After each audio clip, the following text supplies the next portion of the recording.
Hi folks, welcome to the Prepared Homestead. This is Travis. Thank you all for stopping by to watch. I am in an undisclosed bunker location hidden in my secret compound. Not a live stream again tonight. I know that some of you are upset. I'm a little upset. My wife and I were upset. But for those of you that haven't followed, we're unable to do live streams right now because, we live out in the sticks. And the only way that we can get internet fast enough to do a live stream is we have a satellite. And the cable going to the router has been destroyed. Probably a chipmunk or something is where it came in from outside. And it's still on order. So hopefully next week, I was hoping it would be here by now and we could have done a live stream tonight. You're probably asking, well, how are you uploading videos? Well, we have cell phones and we use that internet, but that internet's not fast enough out here to do live streams. So we just can't. Now, you're watching this right now and you're probably thinking, well, this looks like a live stream. Like I can comment as it's going. This is not a live stream. On YouTube, you can debut a video. So this is pre-recorded. But I can be, on my little phone, keeping up with you in the comments as it's going live. So the first time that it shows live, all of your comments are actually live. So it's a little bit of confusion. Some of you totally understand that. Some of you it's a little confusing. That's fine. Hopefully next week. We're not doing live streams over on our locals either, because we don't have the internet to do live stream. That's just one of the downsides of living out here like this in the sticks. I've had over the years of doing these videos, I should have kept up on the questions that people ask about what it's like living out here. People that inquire, maybe they're wanting to live in a very rural lifestyle. And you have to understand, out here rural is very different than, I don't know, a bigger city where there's like farming outside the city, but the farming is modernized and it's developed. Out here, it's like going back in time.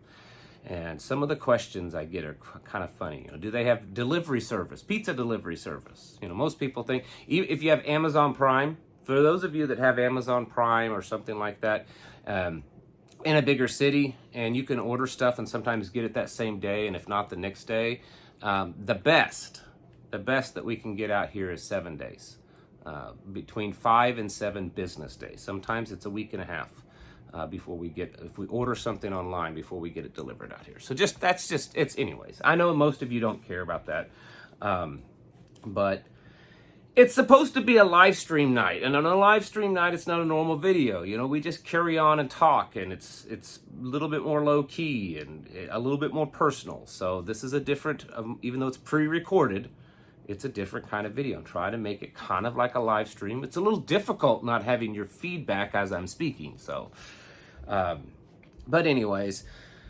So, and I guess I talk a little bit about some news. In case you didn't know, some of you are hopefully enjoying a very peaceful Shabbat. But for the rest of us, last night, the House passed a $96 billion spending bill, primarily going to Ukraine, but also Israel and Taiwan. 60 billion of it is going to Ukraine.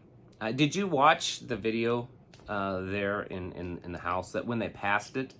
A lot of the representatives, people this is supposed to be the people's house, the House of Representatives, that's the people's house, right?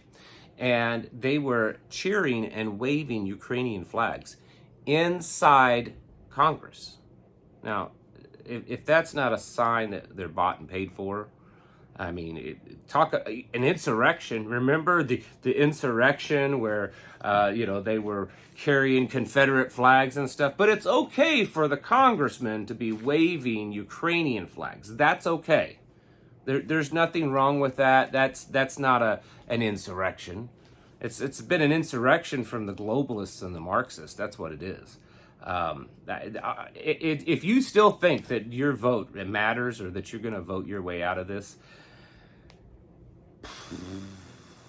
I don't know what to tell you. But yeah, that happened today. Interesting enough that in the bill, from what I understand, there's $300 million earmarked for Ukraine to go to secure their border. And this is interesting, not to secure their border from the Russians, but to secure their other border to keep the Ukrainians from escaping so that they don't have to serve in the military. So we can allocate $300 million to Ukraine's border to keep their people in so that they don't escape the war. But we can't allocate anything to our own border to keep criminals and terrorists and people that hate America coming across our border. We can't do that, right? But we let all those people come in. It's a show. It's ridiculous. It's a trying to figure out the proper words to use, not the adult language words. But it's a ridiculous clown show is what it is. And I suspect, this is just my gut feeling, this kind of stuff, the stuff we've been seeing for the last week or two, you know, between Iran and Iraq, or Iran and Israel, man, I sound like Joe Biden now, and all this other stuff. I think it's real. I think it's for the most part happening. I mean, it may not be happening the exact way that we're hearing about it in the news, but I think for the most part it is happening. But I also think that it's mostly a smokescreen. It's a diversion from the things that are really going on. The stuff behind the scenes here in America, where they're working on shifting us off the U.S. dollar. I mean, BRICS has been calling on the Middle East to stop using the dollar, and Putin said in the last couple of days that if the Middle East stops using the dollar for oil, that the U.S. dollar will be no more. There's more countries that are trying to join BRICS. BRICS is moving like full throttle, full speed ahead to their own currency, to a digital currency, all this kind of stuff. And there's more and more in the Middle East that are, you know, they haven't walked away from the U.S. dollar, but you can tell that they're not as sold out to the U.S. dollar as they once were. Saudi Arabia being the big one. So those days are numbered. And I think that's one of the things going on behind the scenes, you know, the banking and the dollar and the digital currency and all that stuff, because we're not hearing anything about it. No one's talking about it, right? It's not in the news. The whole Great Reset stuff, you know, all those things are happening, you know, the 15-minute cities and the, you know, creating the next pandemic, and, you know, how they can steal all of your money, and how they can, you know, create this divisiveness, you know, that, you know, we hate this country and they hate us, and we hate those people and they hate us. And all that stuff is being done out in the open, I think, really to distract us from the real sheer evilness that's happening behind the scenes. I don't know that there's anything you can do about it, but that's my opinion. Because there's a lot of stuff. There's just stuff happening all the time, and it's not just the big stuff on the big stage, you know, the big political stuff, the global things, the economy things. I think the things that probably matter the most is what's happening to the people. That's just my opinion, but we're watching people, individuals, and I'm not talking about these people in Hollywood or the people in Washington, D.C. I mean, those people have been lost forever. I'm talking about the average person. We're watching more and more just sheer evilness. The stuff in the news, what people are doing to each other, how people are behaving. I watched a video the other day. Now, I don't know that if this was staged or not. It didn't appear to be staged. It appeared to be fairly genuine, real video, but anymore, they're getting really good at faking videos. But whether it's fake or not, I don't doubt that this would be common, because I've seen other videos that show this kind of stuff. And so what it is, it's basically, there's a hidden camera out on a city street. I think it was probably like New York, one of the big cities, right? It looked like maybe New York, you know, sidewalk with these people just constantly walking by. And this guy was in crutches, looked like he had a leg in a cast or whatever, and his shoe fell off. Okay, some of you may have seen this. And he's struggling with these crutches, trying to slip his foot back into the shoe, and he couldn't do it. I mean, obvious, you could tell right away he was faking, but he was trying to get that shoe in. and people would walk by and just look at him and keep going. People would walk by and look at him and keep going. And finally, this one young lady stops and helps him. And then, of course, he reveals that it was a setup. He was trying to see who would be kind enough to stop and help him. I've seen other videos similar to that. And we're seeing that more and more. We're seeing just people they're just evilness. They've allowed that darkness into their heart. There's no love in them anymore. And I'm not saying that from a judgmental point of view. I'm saying that from just observation, right? It's just, like the scripture says, you'll know them by their fruits. I'm not judging them. I'm just making observation that people are just becoming evil and godless. They've turned their back on anything that is righteous, and they've allowed just the craziest things to slip into their mind. Even people that are believers. There's more and more pastors and churches and all this kind of stuff that's just doing horrible things. And for me personally, that's really the big thing. I've said for years on this channel that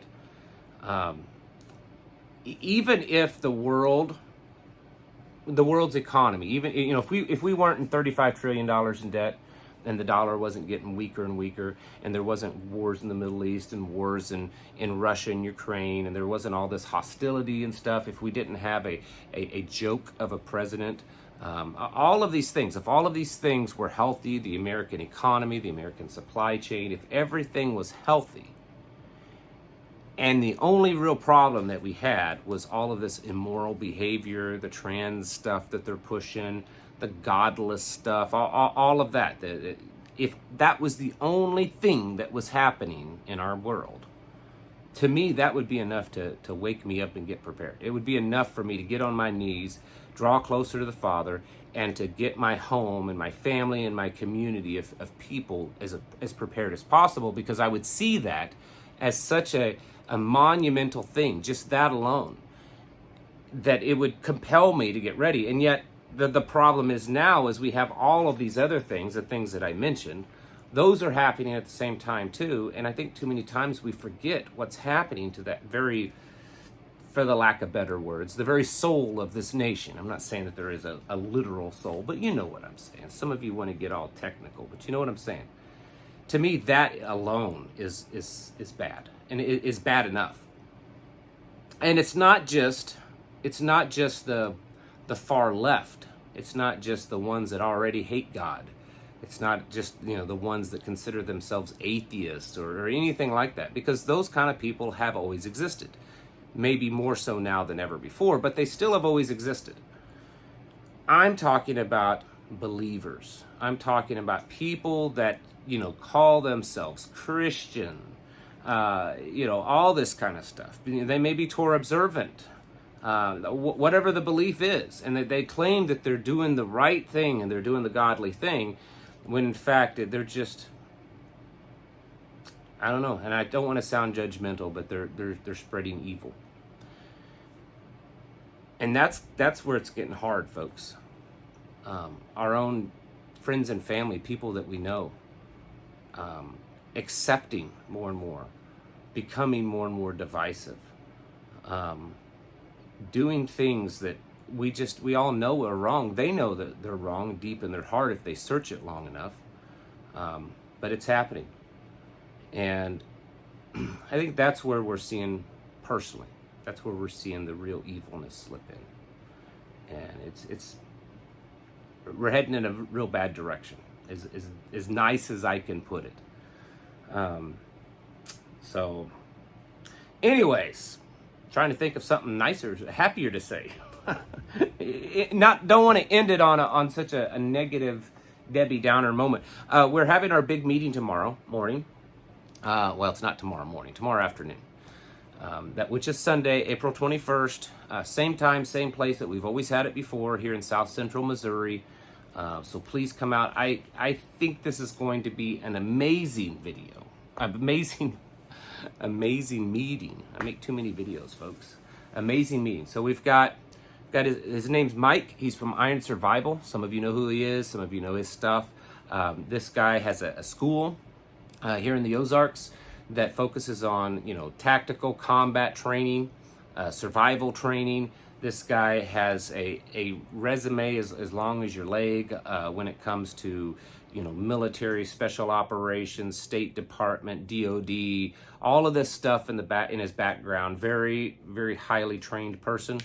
And he puts on all sorts of classes. So he's coming and he's teaching a class on building bug out bags, but not just your typical, this is what you put in a bug out bag. He's trying to teach you the way to put it together, that makes sense and what you don't need, and to don't buy into all this other garbage that you're being told on some Twitter or some YouTube or whatever.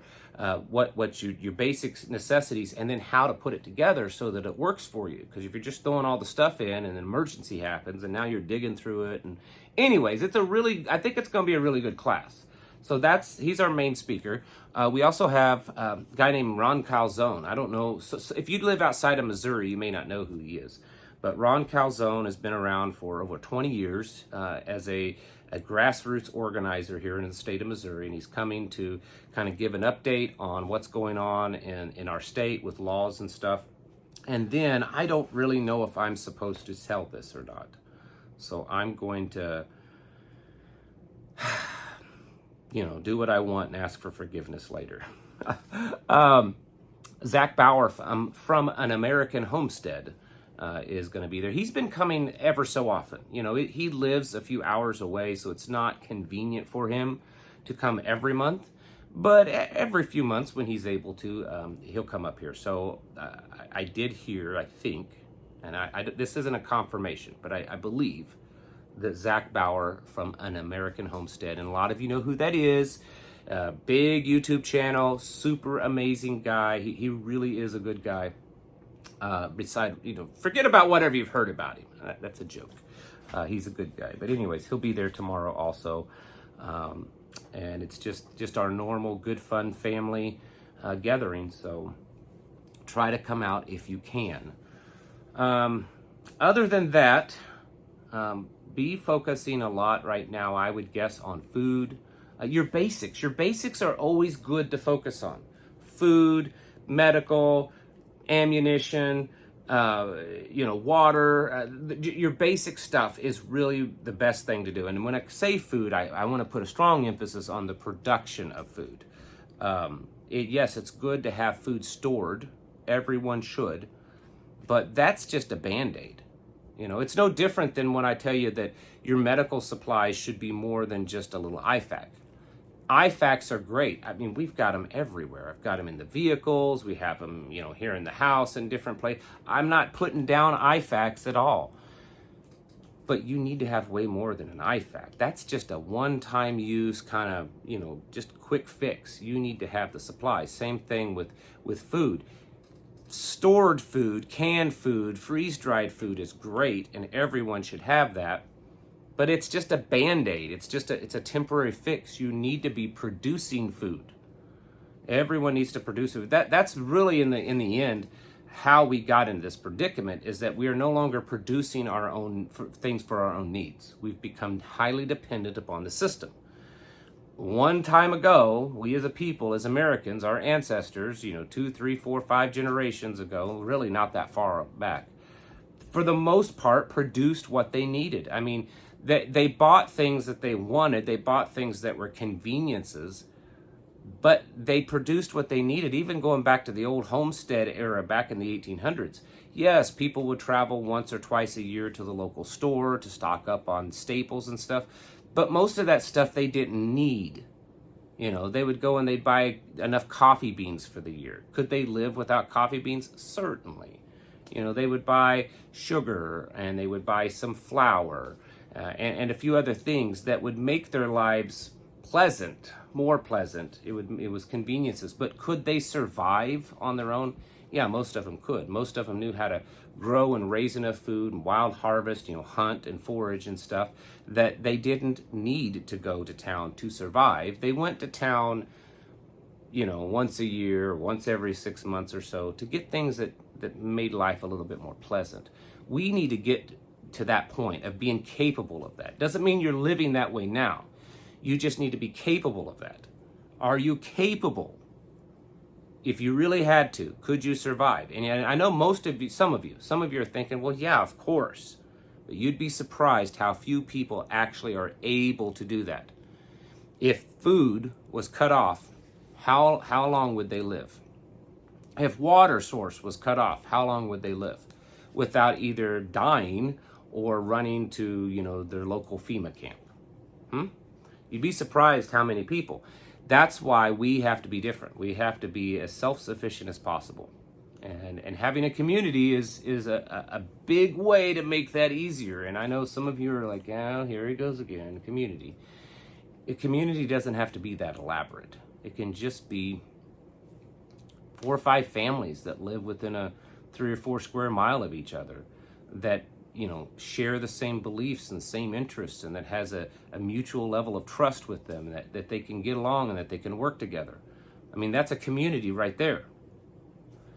And work on that and build that and do things together and train together. There's these guys over on Twitter, and they're over here on YouTube also, Pacific Northwest Gorilla, PNW Gorilla. They seem to be pretty good guys. They use some language that I don't approve of, but that's them, not me. But he does say something all the time that I really like. And he says, you're hated, train like it. And we need to.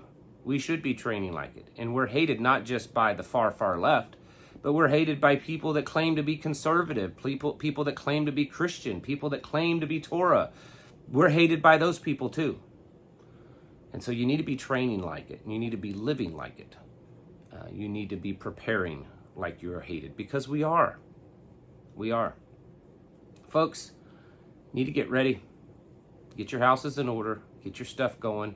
Yes, it's fine and dandy to be keeping tabs on what's going on in the world today. And there's a lot of it. It gives us a kind of a gauge of how much longer we have left. But our real focus needs to be on just simple, pure preparedness. The tools that you need to live off of, the land, the seeds, the things that you need to repair things with, how you're going to get your food, do you need electricity, how you're going to create that or collect it, whatever it is, medicines, water, all those basic things, defense. These basic, simple things that people 100 years ago used to do just to live, just to survive. We need to all be learning how to do those and making sure that we're advancing that further and further all the time. Because I don't think the time is too much further away that we're going to have to start implementing these. We're already starting to see more and more cracks form, folks. So it's time to get your houses in order and to prepare yourselves mentally, physically, and spiritually. Thanks for watching, and I'll catch you in the next video.